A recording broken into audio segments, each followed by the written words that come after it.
Welcome back to the Phantom Fury Education. Today we're going to talk about reconnaissance. So first, an overview. We're going to talk about the fundamentals of reconnaissance. Then we're going to go into the types of reconnaissance. The area recon, route recon, zone recon, and then finally we're going to finish with covering some fundamentals of camouflage, both at the individual and the unit level. So the fundamentals of reconnaissance, we're going to cover the 7 basics of recon tasks, security, and R&S team organization. And we'll go into what all that means here shortly. First, your 7 basics of recon. These 7 will underline everything you do on a reconnaissance mission, and I will go through and explain what each one of these mean. First is ensure continuous reconnaissance. That means from beginning to end, whether you are on approach, you are at, or you are coming off the objective, you are continuously exercising reconnaissance, looking for clues, looking for whether it's tracks, looking for signs of both civilian, friendly, and enemy presence. Next, do not keep reconnaissance assets in reserve. That is not what they are for. This refers back to one is those reconnaissance assets should be in a continuous reconnaissance mode. Next, we're going to orient on the reconnaissance objective. So all efforts of the reconnaissance assets are going to be geared towards that final reconnaissance objective. Next, you're going to report information rapidly and accurately. That ensures that all information that you're gathering during the continuous reconnaissance of the objective, and reconnaissance you conduct as you pull off the objective is rapidly and accurately reported to higher command. All that information can become critical on the battlefield, both to friendly, civilian, and your own unit. Next, we want to retain freedom of maneuver. What does that mean? That simply means that you're going to ensure that your unit has the freedom of maneuver, whether that's ensuring that you are able to maneuver out of a bad situation or be able to exfil yourself, a wounded comrade, or just simply exfil due to a botched operation. You're not in a position that's going to lock you in, whether that's in a ravine, so a terrain, or you're in between or surrounded by enemy units and are unable to move. You want to retain your own freedom of maneuver. Next, gain and maintain enemy contact. That is not to say contact with the enemy as far as engagement, but visual contact and confirmation that you are able to witness what the enemy is doing, where they're at all times. If you lose contact, that gives them the advantage to maneuver on you unseen. And finally, last, develop the situation rapidly. This kind of ties in with orienting on the reconnaissance objective and ensuring continuous reconnaissance. That you're constantly reporting that information, again, rapidly and accurately, and you are developing that situation so the higher command gets a clear picture of what is going on in the area of operations. Next, we're going to talk about recon tasks. So your reconnaissance team, or RT, is generally focused on a certain set of objectives. One, for example, is map the terrain in an area or a zone. That could be just simply you don't know what the terrain is like, whether the ground is soft or a marsh or swamp, whether it's wooded or rocky. Perhaps you can't move vehicles in that area. You want to ensure that your reconnaissance can tell you what that terrain is like. Determine the usability of a road, bridge, river ford, any other crossing. That's particularly important in some more remote areas where infrastructure may not be as well kept as it would be in a more populated or city center. For example, you want to make sure that the reconnaissance team checks the condition of a bridge. If that bridge is unable to be crossed by a heavy vehicle or an armored vehicle, you need to know that. So that's one task a recon team may take. Next, determine the safety of an area. Very simply, minefields, critical points of ambush, fortifications, things of that nature that could become a threat to the larger force that's coming behind the recon team. Next, we're going to observe a local population for the size, the ethnicity, level of hostility, politics. This is something that becomes critical when operating in a civilian populated area. You want to know if a village or a city is sympathetic to your cause. If you recon the objective and do a poor job and the main force comes in, that local population may not be friendly to you and may run and tell your enemy that you are there and they'll come and attack you. Next, locate and identify key infrastructure. Key infrastructure can be anything that pertains of any of importance to the military mission, be it political headquarters, such as a parliament or government building, a police office or military base, utilities such as water, gas, electricity stations, any religious structures that may be of cultural importance to the local population. Anything of that nature that's going to be important in the total objective of the mission. And then last, locate and identify an enemy unit. Very simply put, going back to we talked about the fundamentals and maintaining contact, you want to make sure that you're able to locate, identify. You see here salute, size, activity, location, uniform or unit, time, and equipment. We'll go into that more when we talk about area recon, but those are some of the factors that you want to take note of and send to higher command about the identity of an enemy unit. Next, we're going to talk about the security teams, or STs. So you have your RTs, recon teams, and your STs, security teams. Security teams have a very simple but very demanding task, or two main tasks. Provide early warning support to the recon teams of enemy movements that could become a threat to their position, and should those positions become compromised, the second is provide a fire or support by fire for the recon team upon contact with the enemy. In doing that, that allows the recon team to pull off the objective, the security team to lay down suppressing fire, and ultimately pull the entire recon and security team off the objective to ensure that both those teams are not lost. To do those two jobs, there are three things that must be met when positioning your security team. Number one, they must be in a position to observe the avenues of approach. They need to be able to see all the ways in and out of your position, the security team, the position of your recon team, and the position of the objective being observed. They need to see every avenue.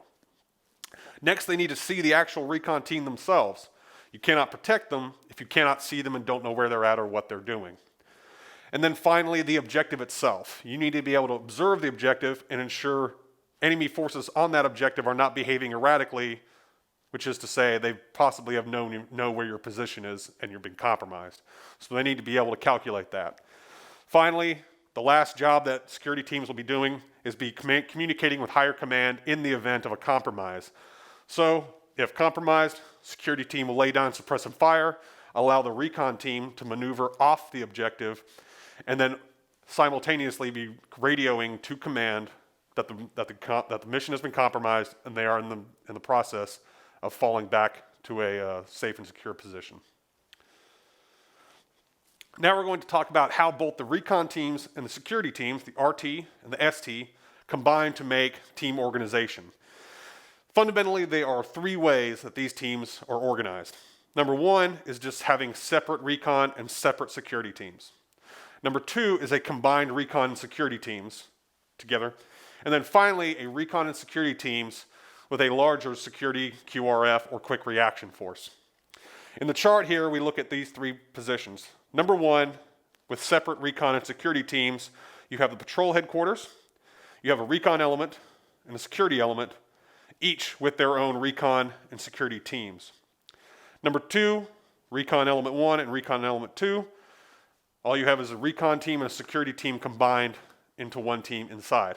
And then finally, number 3, you have a recon element and a security element, with the recon element having combined recon and security teams, and your security element acting as that quick reaction force, approximately 2 squads to a platoon size element that will be there to deliver heavy fire in the event of a compromise. Now we're going to go over some types of recon.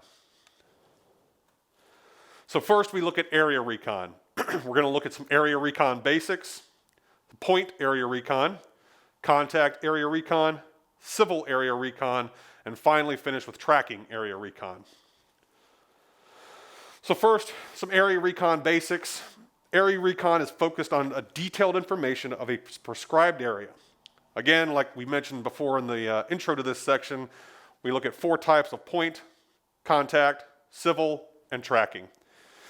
The types of area that can be included in this can be anything from a town, a village, even a small neighborhood. It can be a wooded area or a field or orchard. It can be an airfield or an airport. Again, going back to some of the bridges and overpasses we talked about, or a river crossing that may need to be reconned before crossing. And then finally, it can even be specific buildings such as a police, government, military, or civil utilities building. So let's talk about point area recon. The team goes to a very specific location to observe the situation at that point. The key with point area recon is that specificity is the most important part when planning this objective or planning this type of recon. We're talking specific buildings. Inside of a village, you're talking about a specific church or a government office, even a corporate office or a farm. Bridges and crossroads like we talked about before, and even a specific hilltop that may become of importance. Then now we're going to talk about contact area recon. This is when your team must make contact with another team that is outside of your total unit, your unit organization. And that unit may not have proper communications equipment or procedures to be able to communicate with you via distance, via radio, encrypted cell phone, whatever that is. Coordination will determine if there's a middle meeting point or if you're going to that other team's location. The types of teams that you might be meeting with can be anything from a friendly guerrilla or partisan unit that's working with you, an allied. It can be another allied military force, a formal uniformed fighting force that is supported by a local government that was working with you. It can also be co-working with civilian leaders, mayors, town seniors, elders. This is generally called a KLE, and we'll talk a little bit more about that soon in the civil area recon, a key leader engagement. And then finally, it can be suppliers, people that are giving you ammunition, food, water, supplies of any sort that need to be met in a slightly clandestine manner. So civil area recon is a little bit of an extension of that in the contact where you are specifically meeting with civil assets, usually targeted engagement with civil or political leaders that are key to the overall mission. For example, local government officials, a religious leader, infrastructure managers or workers that may influence the flow of operations in an area, and then finally civilian, medical, or law enforcement personnel that may be able to assist you in your mission. This total mission is aimed at collecting civil information and to enhance your overall situational understanding and facilitate decision making. Next, we're going to look at tracking area recon. As you may have guessed, this is a very small, typically about squad size or less, that is aimed at tracking a specific named enemy unit. While you are tracking them, you avoid enemy contact. You are not trying to make contact and start a fight. You are simply gathering information, tracking them. Remember, we talked about salute, size, activity, location, unit or uniform, time, and equipment about that enemy unit. In the conduct of this type of recon, you may use local partisan teams, local civilians, or even special dog teams to track these enemy units. Now we're going to talk about route recon. So route recon, as it sounds like, is you are tracking and reconning a specific route and the terrain around it. This includes anything from a road, a paved road, a dirt trail, a railway, or even a riverbed. You're focusing on new or updated information such as the condition of that road or the condition of that trail as it pertains to your vehicles that you intend on using, whether they are light civilian vehicles or armored vehicles or main battle tanks and everything in between. The classification of bridges and river crossings. Can your trucks, can your armored vehicles cross the river at this point? Is it too deep? You want to be able to know that, and that's the point of the route recon. And of course, the terrain around it. Is the terrain a threat to you and it allows your enemy a possible ambush or vulnerable point? And then any signs of enemy or civilian movement. Enemy, which is obvious, can potentially ambush you, but even the civilian movement, you want to make sure you know who's using this track and how often. Now we're going to talk about zone recon. In zone recon, you're obtaining all the detailed information of a much larger area, such as everything from routes, obstacles, enemy forces, civil consideration, everything in a much larger area. Because it's containing a much larger area, it is not uncommon to see area recon objectives inside of a large zone recon objective. Now, because it covers such a large amount of area, this is the longest recon mission to conduct. It uses the most units, the most manpower, and the most equipment. So for commanders and leadership, it is imperative that you make sure you plan that accordingly.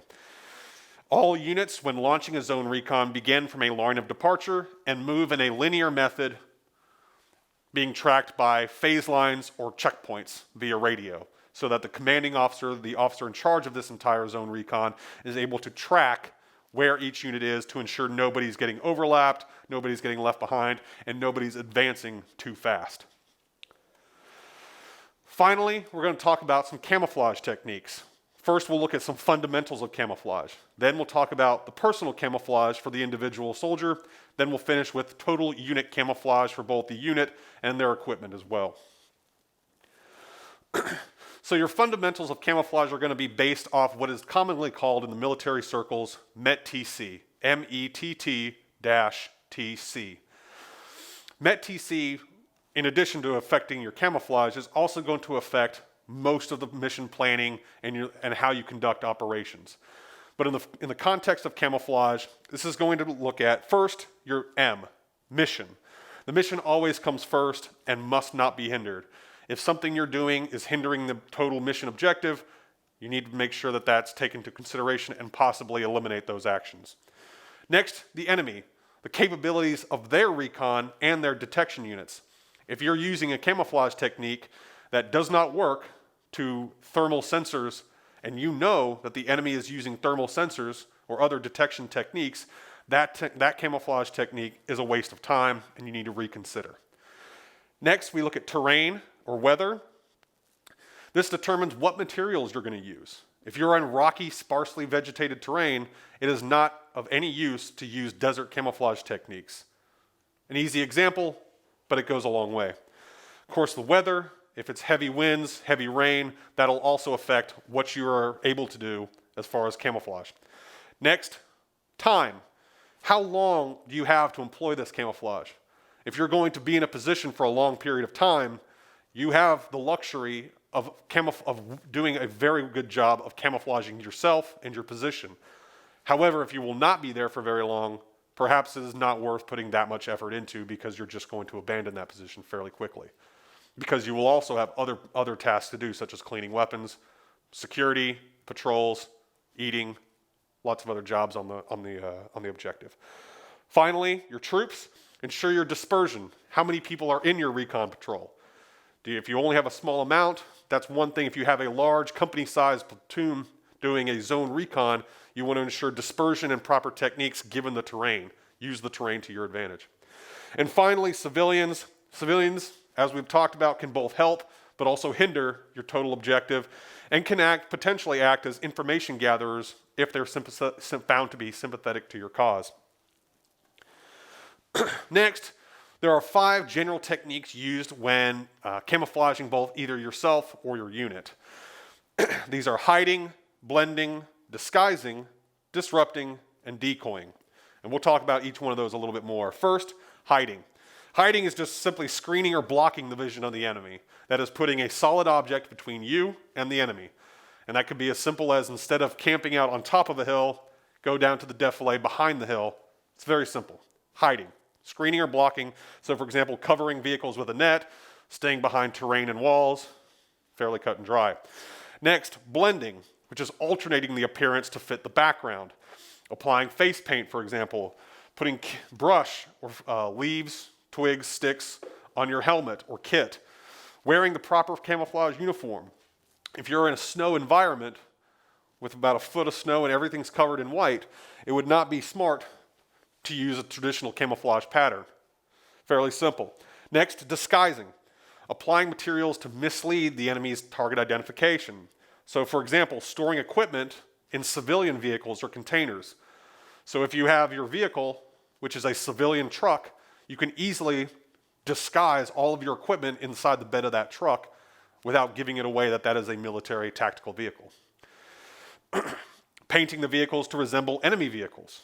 So if you know all enemy vehicles are black with green license plates and your truck is white with a white license plate, you can simply just paint that entire vehicle to look like an enemy vehicle, and thus they will be none the wiser.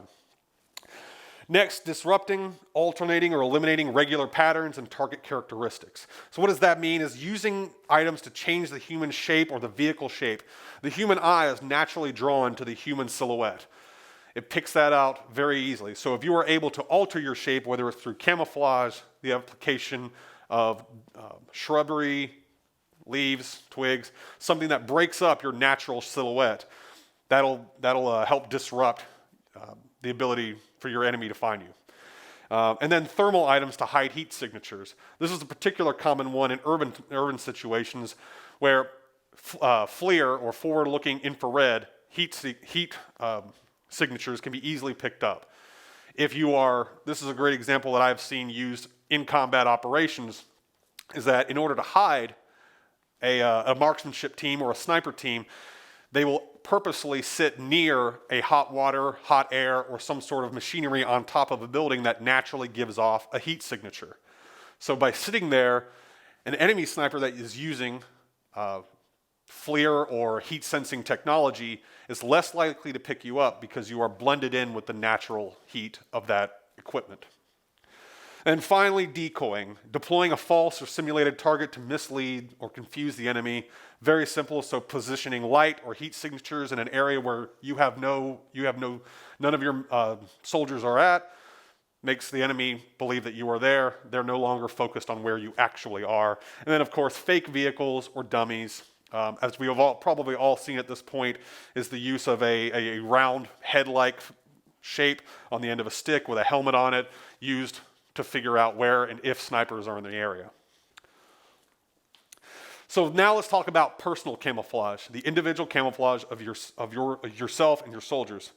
So as we talked about, you want to disrupt the personal shape and human signature, particularly the head and shoulders. This is easily distinguished, particularly in a natural environment such as a wooded or an orchard, where that sort of shape is not all that common.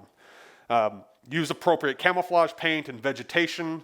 Of course, if you're in a deciduous area, make sure you're using deciduous flora to conceal yourself. And you see in the picture here, this soldier has his helmet, but also has various what we call scrim, pieces of scrap cloth attached to his helmet that disrupts that natural helmeted shape. Finally, remove or reduce any shiny surfaces. Most military equipment becomes like that. But if you have any shiny surfaces, ensure that you reduce that or remove that. Finally, the jump test. So the jump test is a common test done by a lot of recon teams. When you have all of your equipment on, everything you need to conduct your mission, simply do a jump. Take your equipment off, your weapon's not necessarily, or to take all your equipment on, lay your weapon out, and simply jump. Any rattling, any movement, any sound, that's going to be amplified even louder when you're out in the field conducting a reconnaissance. So ensure everything is taped down, secured, in a pocket, whatever it is, make sure that nothing is making a sound. And then finally, remove all scents. Everything from cologne, deodorant, cigarettes, everything that can possibly give away your position needs to be removed when conducting these reconnaissance, and to not just camouflage yourself, but camouflage your position. We look at some of these in the bottom right chart, types of areas and the method in which to apply face paint. Very simple. And finally, let's look at unit camouflage. Disperse the unit. So we talked about one of the earlier slides about dispersing your unit to avoid detection. Groups of people attract the eye, so disperse them, kick them out. Conceal the fighting positions. Use all the natural and local foliage. Particularly if you know that your enemy is to a certain direction, use all the local foliage from behind your position, not in front of you. So that way you have this nice area that you can just blend right in with. Finally, ensure your firing positions are receded from the firing port. You see in the bottom right here where there's a rock, a couple of trees, and a large bush. There's a machine gun pit underneath that bush here, where there's little loopholes. Your machine gun pit is actually back away from the hole, not up at the hole, so that even it is further camouflaged by shadow. Next, avoid any mud, snow, or making any tracks that any civilian or enemy soldier could potentially pick up on. And last, when leaving the position, remove all signatures that you and your unit were there. So that's been the class on reconnaissance. We covered some of the point, area, zone, and then some camouflage techniques. Hope everything was informative. Thank you.